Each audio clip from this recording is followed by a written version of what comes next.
Voter list में गड़बड़ी को लेकर तमाम विपक्षी दलों के निशाने पर चुनाव आयोग के साथ बीजेपी भी है।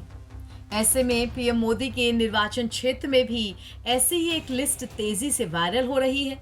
कांग्रेस पार्टी के सोशल मीडिया हैंडल से भी ये लिस्ट शेयर कर धांधली के आरोप लगाए गए हैं। इसमें लिखा गया है, वाराणसी में चुनाव आयोग का एक और चमत्कार देखिए। मतदाता सूची में एक ही व्यक्ति राजकमल दास के नाम पर 50 बेटों का रिकॉर्ड दर्ज है। सबसे छोटा बेटा राघवेंद्र उम्र 28 साल और सबसे बड़ा बेटा बनवारी दास उम्र 72 साल। क्या चुनाव आयोग इस गड़बड़ी को भी सिर्फ त्रुटि कहकर टाल देगा या मान लेगा कि फर्जीवाड़ा खुल्लम खुल्ला चल रहा है? वोट चोरी की ये घटना बता रही है कि सिर्फ बनारस के लोग ही नहीं बल्कि पूरा लोकतंत्र ठगा गया है।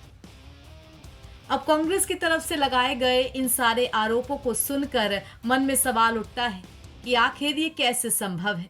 क्या ये कोई गड़बड़ी है या इसके पीछे बड़ी वजह छुपी है? एनबीटी ऑनलाइन ने जब इस लिस्ट की पड़ताल की तो मामला कुछ और निकला। लिस्ट तो सही है लेकिन इस लिस्ट को लेकर जो धांधली के दावे हैं वो गलत है। आइए पहले आपको कांग्रेस के आरोप सुना देते हैं। कांग्रेस के यूपी प्रदेश अध्यक्ष अजय राय भी इन आरोपों को लेकर बीजेपी पर बरसे हैं।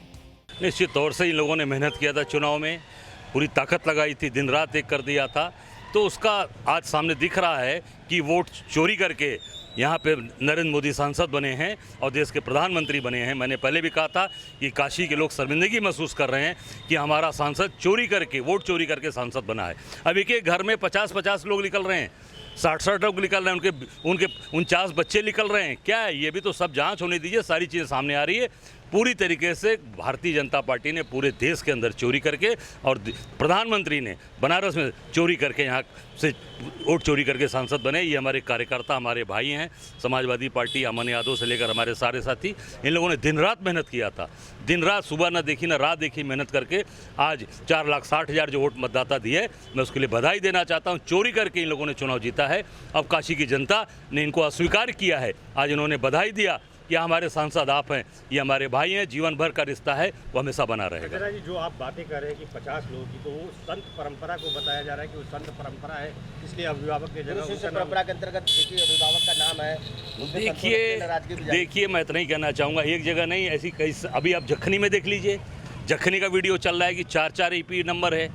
सारी जगह, एक जगह नहीं, अभी देखिएगा आप कितनी जगह निकलेगा। और एक अभी आपने देखा है जिसको राहुल जी ने उठाया, नवोदिता शिक्षा मंदिर, किसका? आरएसएस का गढ़ है वो। वहीं जाकर पूरी संघ की मीटिंग होती है और वहीं फर्जी वोटिंग होती है। मैं बनारस के जिलाधिकारी, राज्य निर्वाचन आयोग से कहूँगा तत्काल इसकी जांच कराकर ऐसे लोगों को जेल भेजा जाए और ऐसे मतदान केंद्र कैंसिल किए जाए। अब कांग्रेस के आरोपों के बाद इस मामले में सच्चाई क्या निकली ये भी बता दें। ये पूरा मामला वाराणसी के भेलूपुर क्षेत्र के वार्ड नंबर 51 के कश्मीरीगंज के मकान नंबर B24/19 का है। दरअसल ये कोई साधारण घर नहीं बल्कि राम जानकी मठ मंदिर है। ये मठ आचार्य रामकमल दास जी द्वारा स्थापित किया गया था। यहाँ परंपरा गुरु शिष्य की है, जहाँ सांसारिक जीवन छोड़कर आने वाले शिष्य गुरु को ही पिता मानते हैं और शिष्यों की वोटर आईडी पर पिता के स्थान पर गुरु का ही नाम लिखा जाता है। अब इस बात को मुद्दा बनाने पर संत समाज भड़का हुआ है और इसे विपक्ष द्वारा सनातन विरोधी कृत्य करार दिया गया है। बिहार में एसआईआर और दिल्ली में विपक्षी दलों के चुनाव आयोग के विरुद्ध प्रदर्शनों के बीच एक सुनियोजित षड्यंत्र के तहत सनातन हिंदू धर्म को निशाने पर लिया जा रहा है। इसमें मीडिया का एक वर्ग और देश की विपक्षी पार्टियां कतिपय माध्यमों से यह समाचार सोशल मीडिया में प्रकाशित कराने में लगी हैं कि एक एक बाबा के 50-50 बच्चे हैं। उसमें वाराणसी से लेकर के अन्य कई स्थानों पे। तो यह उन्हें पता होना चाहिए कि जब हम अपने माता पिता को छोड़ करके आते हैं तो आश्रमों के अंदर रहने वाले ब्रह्मचारी जो 18 वर्ष से अधिक आयु के हैं, जिनका मतदाता परिचय कार्ड बनेगा, या 18 वर्ष से कम है जिनका आधार कार्ड बनेगा, उनमें पिता के स्थान पे उनके गुरु का नाम ही होता है। यह सनातन हिंदू धर्म की परंपरा है।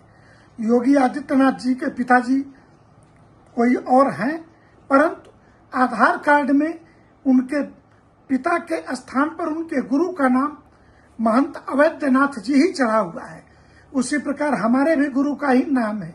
और इस देश में लाखों लाखों जो नागा सन्यासी बनते हैं, उनके आचार्य अथवा उस परंपरा के अखाड़े के देवता का नाम उनके पिता के नाम के स्थान पर चढ़ता है।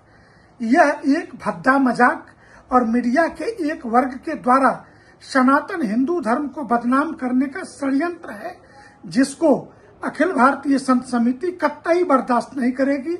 हम कानूनी हलके में इस पर कानूनी कार्यवाही करने पर भी विचार कर रहे हैं।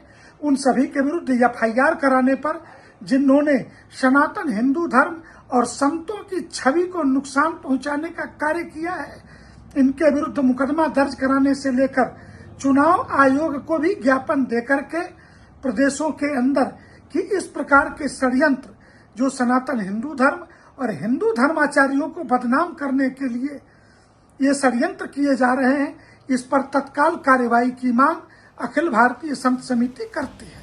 वैसे ये सिर्फ वाराणसी का ही मामला नहीं है। कांग्रेस की तरफ से कई सारे राज्यों में अलग अलग जगहों के मामले उठाए गए हैं, जिसमें बिहार की मिंता देवी नामक महिला की वोटर आईडी का मामला है, जिनकी उम्र 124 साल दर्ज है। और केरल में प्रसन्ना नाम की एक महिला ने दावा किया कि उसके घर के पते पर 9 फर्जी मतदाता दर्ज हैं। अब लगातार विपक्ष की तरफ से ऐसे मामले उठाए जा रहे हैं और सरकार की तरफ से जवाब दिया जा रहा है। एनबीटी ऑनलाइन के लिए वाराणसी से अभिषेक झा के साथ ब्यूरो रिपोर्ट।